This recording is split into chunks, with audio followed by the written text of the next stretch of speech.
Hello అండి, welcome to our channel. ఈరోజు నేను తక్కువ ఇంగ్రీడియంట్స్తో మిల్క్ పౌడర్ అనేది ఇంట్లోనే ఎలా ప్రిపేర్ చేసుకోవాలో చూపించబోతున్నాను. ఎప్పుడైనా మన ఇంట్లో మిల్క్ అవైలబుల్గా లేనప్పుడు మన దగ్గర మిల్క్ పౌడర్ కనుక అవైలబుల్గా ఉంటే క్విక్గా మిల్క్ అనేది కూడా రెడీ చేసుకోవచ్చండి. అలానే మనం స్వీట్స్ చేసుకుంటాం కదా, ఎన్నో రకాల స్వీట్స్లో కూడా మనం మిల్క్ పౌడర్ అనేది యూస్ చేసుకోవచ్చు. ఎన్నో లాభాలు ఉంటాయండి మన ఇంట్లో కనుక మిల్క్ పౌడర్ ఉంటే. అది హోమ్ మేడ్ అయితే చాలా హెల్దీ కూడా. ఇప్పుడు మనం ప్రాసెస్లోకి వెళ్దాం. ముందుగా మందపాటి కడాయి తీసుకోండి, లేదంటే ఇలా నాన్ స్టిక్ కడాయి అయినా తీసుకోండి. ఇప్పుడు నేను 1 లీటర్ ఫుల్ ఫ్యాట్ మిల్క్ తీసుకుంటున్నానండి. ఇప్పుడు మనం ఫ్లేమ్ అనేది మీడియం ఫ్లేమ్లో పెట్టుకోవాలండి. మొత్తం ప్రాసెస్ అంతా మీడియం ఫ్లేమ్లోనే చేస్తాము, హై ఫ్లేమ్లో అస్సలు చేయకండి. ఇలా కంటిన్యూస్గా స్టిర్ చేసుకుంటూ ఉండాలండి. స్పాచులా తోటి మనం అస్సలు ఆపకూడదు.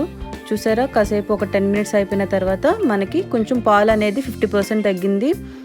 అలా కలుపుతూ ఉండగా ఇంకా దగ్గరికి వస్తాయండి మిల్క్ అనేది. మీరు కనుక హై ఫ్లేమ్లో పెడితే కింద మాడిపోయి మనకి మాడు స్మెల్ వస్తాయండి మిల్క్ పౌడర్ అనేది. అందుకనే నేను మీడియం ఫ్లేమ్లో పెట్టుకోమన్నాను. చూసారా, నాకు కింద కొంచెం కూడా అంటుకోలేదు. పర్ఫెక్ట్గా అలా రావాలండి, అప్పుడే మనకి మంచి స్మెల్ వస్తుంది మిల్క్ పౌడర్ అనేది. అలా కలపగా కొంచెం గట్టి పడుతుంది అనమాట. కానీ ఇంకా గట్టిపడాలండి, కొంచెం పేషెన్సీ ఉండాలి ఇది చేస్తున్నప్పుడు. చూసారా అండి ఎంత గట్టిగా అయిందో, కానీ ఇంకా కొంచెం గట్టి కావాలి. చూసారా, ఇలా మన చేతికి రావాలన్నమాట, కొంచెం కూడా వాటర్ కన్సిస్టెన్సీ లేకుండా. ఎందుకంటే త్వరగా డ్రై అవ్వడానికి బాగా సరిపోతుంది అనమాట ఇలా ఉంటే. చూసారండి, ఈ కన్సిస్టెన్సీ ఉండాలి, కిందకి పడకూడదు. అంత గట్టిగా ఉన్న తర్వాత మనం అదే ప్యాన్లో కొంచెం మొత్తం స్ప్రెడ్ చేసి ఉంచండి.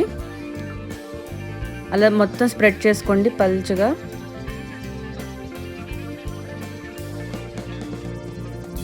కొంచెం వేడి చల్లారి మనకి రూమ్ టెంపరేచర్ వచ్చేంత వరకు మనం ఇలా ఉంచుదామండి.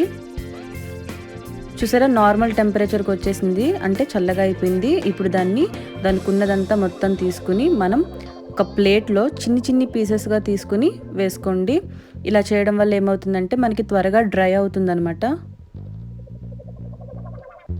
చూసారా, ఈ విధంగా మొత్తం అంతా చేసుకుని పెట్టుకోండి. ఇది సన్లైట్ కింద మీరు పెట్టుకోవచ్చు 1 డే, లేదంటే ఫ్యాన్ కింద అయినా సరే 1 డే పెట్టుకుంటే సరిపోతుంది. చూసారా అండి, నేను మొత్తం డ్రై చేశాను. ఎంత డ్రై అయిందో చూసారా, ఇలా పొడిగా రావాలన్నమాట. ఇప్పుడు మనం ఒక మిక్సీ జార్లో ట్రాన్స్ఫర్ చేసుకుందాం. ఇప్పుడు ఫైన్ పౌడర్గా చేసుకోవాలండి దీన్ని. బాగా మెత్తగా పౌడర్ చేసుకున్న తర్వాత ఇప్పుడు మనం 1 లీటర్ మిల్క్ తీసుకున్నాం కదండి, దానికి 1/4 షుగర్ సరిపోతుందండి. ఇదే క్వాంటిటీ, ఇదే లెక్క అనమాట. 1 లీటర్ పాలకి 1/4 కప్ షుగర్ తీసుకుంటే పర్ఫెక్ట్గా సరిపోతుంది అనమాట. 2 కలిపి మరొకసారి గ్రైండ్ చేయాలి. చూసారా ఎంత బాగా వచ్చిందో మనకి మిల్క్ పౌడర్. ఇలా ఫైన్గా రావాలండి మనకి పౌడర్ అనేది. ఇలా ఫైన్ పౌడర్గా రావాలంటే మనకి బాగా డ్రై అవ్వాలండి, అప్పుడే ఇంత ఫైన్ పౌడర్గా వస్తుంది. ఇది మనం ఎయిర్ టైట్ కంటైనర్ జార్లో పెట్టుకుని ఒక 3 మంత్స్ అయినా మినిమం స్టోర్ చేసుకోవచ్చండి, ఏం పాడవదు.